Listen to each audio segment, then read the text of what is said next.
Something just happened that changes everything for Siminalayi Fubara. Something that answers the question everyone's been asking since the peace deal. Something that reveals his political future in one cold, brutal statement. For 2 years, we've watched Fubara fight for survival. Assembly trying to impeach him, Wike controlling everything, presidential intervention needed, peace deal finally achieved. And through all of that, one question kept coming up. What happens in 2027? Will Wike allow Fubara to run for second term? Will the Godfather bless his successor's re-election, or will he block him? Ambassador Benjamin gave warning. Fubara must do something humiliating to even have chance at 2027, must swallow his pride, must beg properly. Path remains blocked without proper approach. Wike himself made statement establishing he must be consulted first about any 2027 plans. Fubara hasn't told me if he's running, making clear, permission required. Everyone waited. Will Wike grant blessing? Will he demand more concessions? Will he make Fubara beg harder? What will it take for governor to get second-term approval? Now the answer just came. Not from Wike directly, not through official channels, but through spokesman in interview that sent shockwaves through Port Harcourt. And the answer, it's not what anyone expected. It's worse than worst-case scenario. Its statement so cold, so dismissive, so final that it reveals Fubara's 2027 fate. What did Wike say?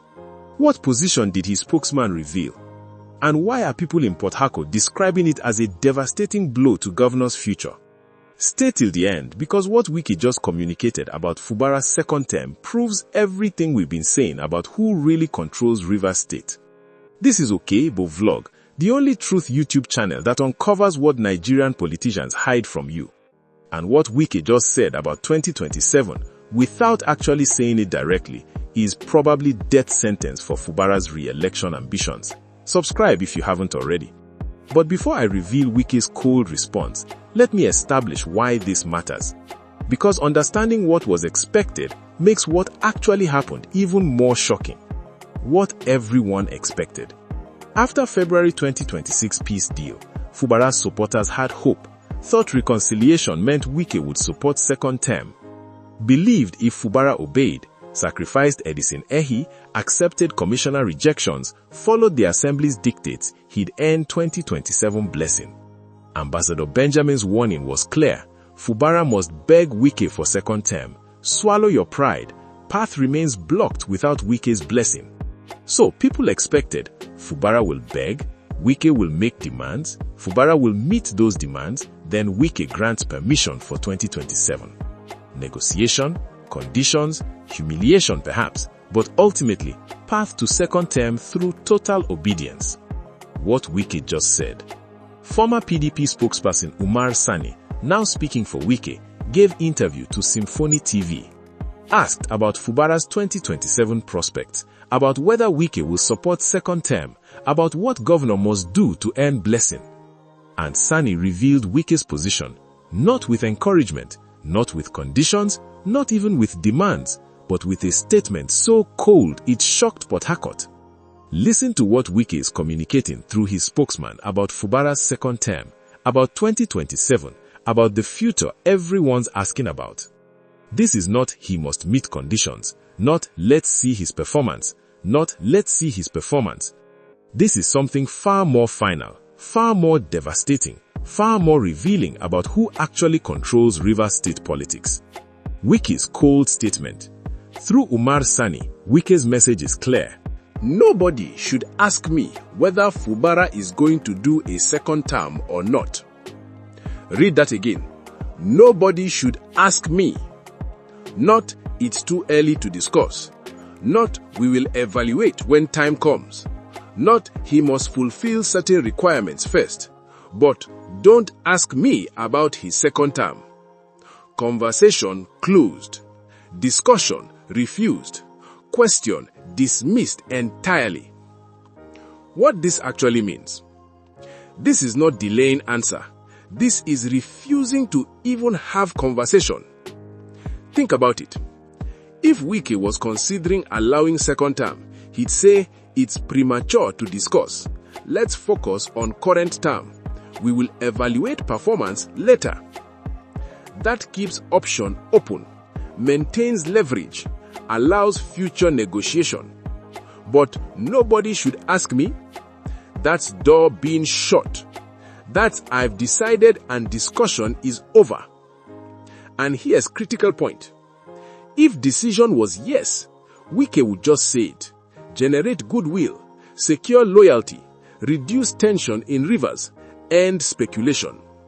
But if decision is no, you don't announce it yet.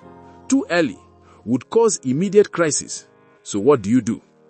You refuse to discuss it. Exactly what Wike is doing. Nobody should ask me means I've already decided no, but I'm not announcing yet. The shock waves. Sani's revelation sent shock waves through Port Harcourt and beyond. Why shock waves? Because people were hoping. Hoping reconciliation meant something. Hoping obedience would be rewarded.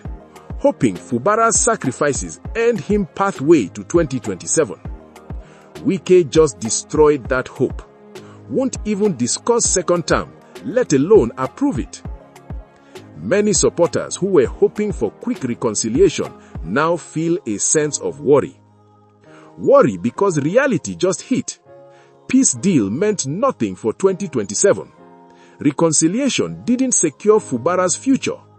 All the obedience, all the sacrifices, all the begging, and Wike won't even talk about second term. The excuse.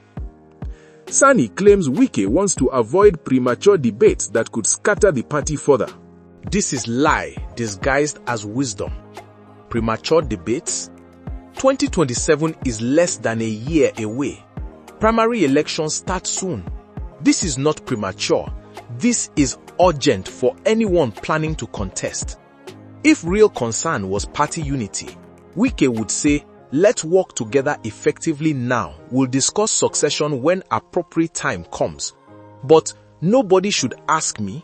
That's not avoiding premature debate. That's ending discussion before it starts.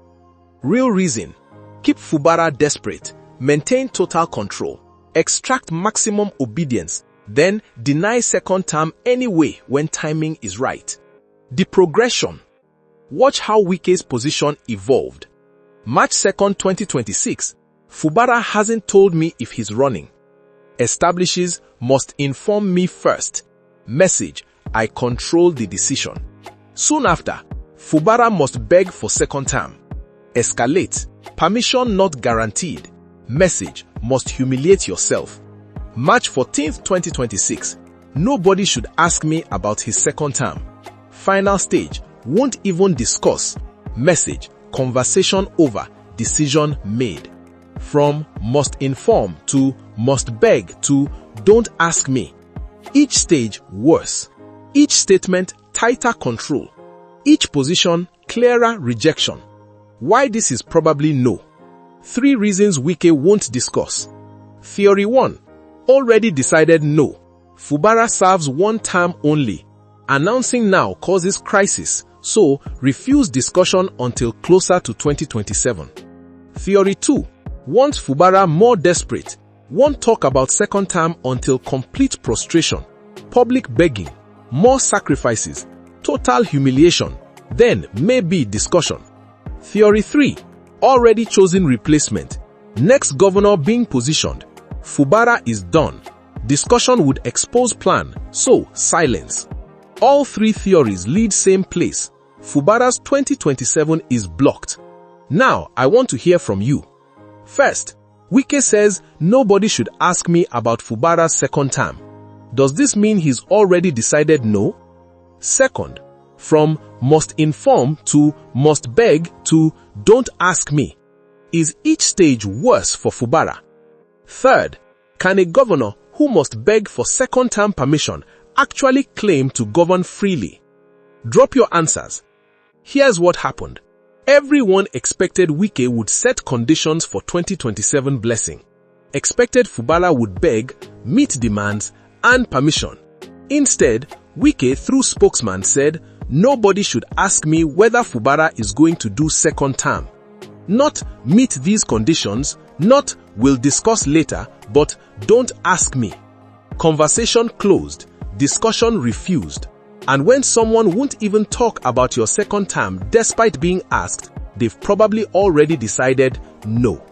Port Harcourt in shock, supporters worried because they realize all the obedience, all the sacrifices, all the begging, and Wike won't even discuss 2027. This is prisoner governor discovering his sentence has no parole. Captivity doesn't end in 2027. It ends when Wike chooses his replacement.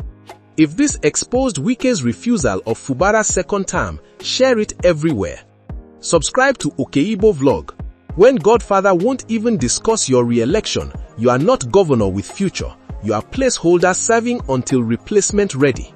This is Okeibo Vlog, where we expose the kings, not bow to them. Even when what we're exposing is sitting governor whose 2027 fate just got sealed by Godfather's cold refusal to even discuss his second term.